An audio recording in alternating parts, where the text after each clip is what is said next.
देख पाओगे Iran sent troops to Crimea to help Russia use Iranian made drones, Biden administration officials.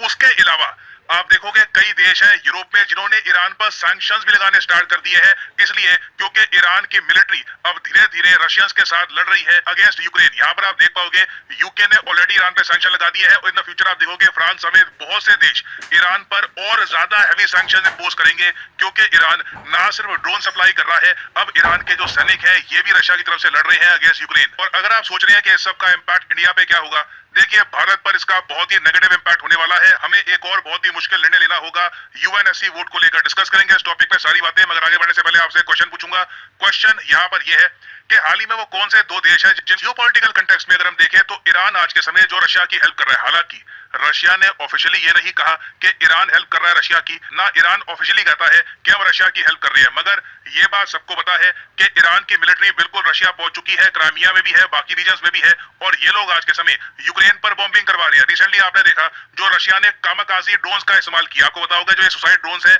जिससे Russia लगातार पूरे Ukraine में बॉम्बिंग कर रहा है, इसके पीछे मेन हेल्प मिल रही है रशिया को ईरान की। ना यहाँ पे वैसे मुझे ऐड करना पड़ेगा कि ऐसा नहीं है कि ईरान सीधा ड्रोन बनाकर रशिया को भेज देता है और रशिया यूज कर रहा है। यहाँ पर रशिया अपनी तरफ से कुछ सेंसर्स कुछ और यहाँ पर कंपोनेंट्स ऐड करता है, उसके बाद ये जो ड्रोन्स है यूज करता है अगेंस्ट यूक्रेन। और अगर आप सोच रहे हैं कि क्या Iran military point of view से इतना ताकतवर हो चुका है कि ये लोग रशिया को वेपन्स बेचते हैं, आई मीन उस हिसाब से तो हम बहुत पीछे हो गए, क्योंकि हम खरीदते हैं रशिया से, रशिया खरीदता है ईरान से नहीं। देखिए रशिया के पास ओरायन नाम के बहुत ज्यादा घातक ड्रोन्स हैं, अटैक ड्रोन्स हैं, मगर वो मल्टी बिलियन डॉलर के हैं। तो रशिया उन ड्रोन्स को अभी के लिए यूज करना नहीं चाहता, क्योंकि यूक्रेन में भी ये लोग कह रहे हैं कि हमारा स्पेशल मिलिट्री ऑपरेशन चल रहा है। रशिया के हिसाब से अभी भी इन लोगों ने फुल स्केल वॉर डिक्लेयर करी नहीं है, तो इसलिए इन लोगों ने जो सस्ते ईरान के ड्रोन्स हैं जिनकी कॉस्ट बताई जाती है कि कुछ मिलियंस में है, जो रशियन ड्रोन्स है उसके कंपैरिजन में आप अगर देखो तो करीब 15 से लेकर 20 गुना कम कॉस्ट है, तो इसलिए आज के समय रशिया ये ईरानियन ड्रोन्स यूज कर रहा है यूक्रेन के अगेंस्ट। अब यहाँ पर आप पूछोगे कि अच्छा इस सब का इंपैक्ट इंडिया पे क्या होगा।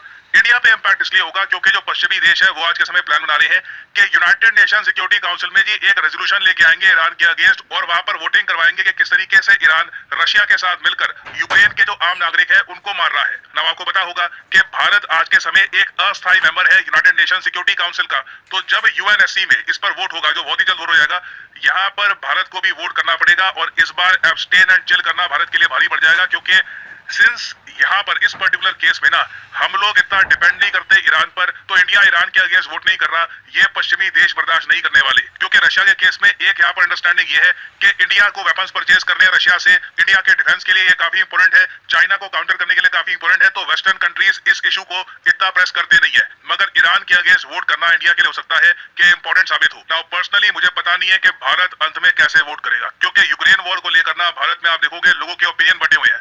रिसेंटली क्या हुआ, यूके में एक बहुत ही बड़ी सर्वे कंपनी है YouGov कैम्ब्रिज सेंटर ग्लोबलिज्म के नाम से, ये सरकार और एक यूनिवर्सिटी दोनों का एक मेल है। इन्होंने दुनिया भर में लोगों से पूछा कि यूक्रेन वॉर का जिम्मेदार कौन है, किसको आप यहाँ पर ब्लेम करोगे। ऑस्ट्रेलिया में 70% लोगों ने कहा जी रशिया का यहाँ पर कसूर है, यूएसए ने 63% लोगों ने कहा कि बिल्कुल रशिया का कसूर है, इंडिया में सिर्फ 27% लोगों ने कहा कि रशिया का कसूर है कि ये वॉर स्टार्ट हुई है, और 27% लोगों ने ये भी कहा कि पश्चिमी कंट्रीज का यहाँ पे कसूर है, और जो यूरोपियन कंट्रीज है इन्होंने ये वॉर स्टार्ट करवाई है। बाकी ऑफ कोर्स एक बहुत ही बड़ी परसेंटेज थी, उसने कहा कि दोनों का या तो फॉल्ट है या फिर किसी का भी फॉल्ट नहीं है। तो इंडिया में आप कह लीजिए 27% रशिया के साथ, 27% रशिया के अगेंस्ट, एटलीस्ट इस सर्वे के हिसाब से आपको सपोर्ट मिलेगा। तो सेम हाल यहाँ पे गवर्नमेंट का होगा, गवर्नमेंट को डिसाइड करना पड़ेगा कि इन दी एंड हम इस पर्टिकुलर इशू में कहां पर खड़े होंगे। और इसके बाद आपका एक और क्वेश्चन ये भी आ सकता है कि ईरान आखिर रशिया की इतनी हेल्प कर भी क्यों रहा है। ईरान तो एक न्यूक्लियर डील के बहुत ज्यादा करीब था, जो बाइडेन तैयार थे, अब ईरान रशिया की हेल्प करके पश्चिमी कंट्रीज को क्या मैसेज सेंड कर रहा है। देखिए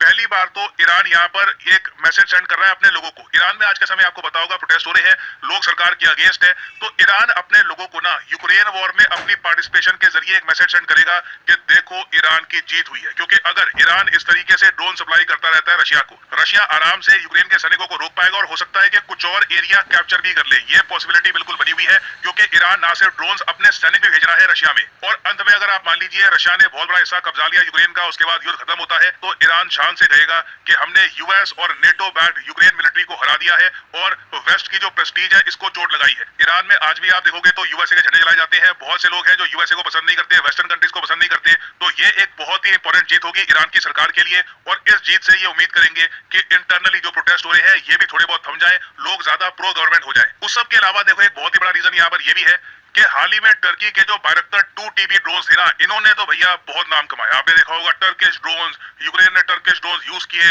रशियन सोल्जर्स मार गिराए। इसकी काफी सारी वीडियोस, इसके गाने सोशल मीडिया पे वायरल हो गए थे, एटलीस्ट यूरोप और यूएसए में। और आप जान के हैरान होंगे, टर्की और ईरान एक दूसरे से नफरत करते हैं। जी हाँ, दोनों इस्लामिक कंट्रीज हैं, ओआईसी के मेंबर है। हो सकता है कि एक टाइम पर दोनों ने कश्मीर का इशू भी रेस किया हो यूएन में इकट्ठा, मगर दोनों देश एक दूसरे से बिल्कुल नफरत करते हैं। और इन दोनों की जो नफरत है बताया जाता है कि 1000 साल से भी पुरानी है।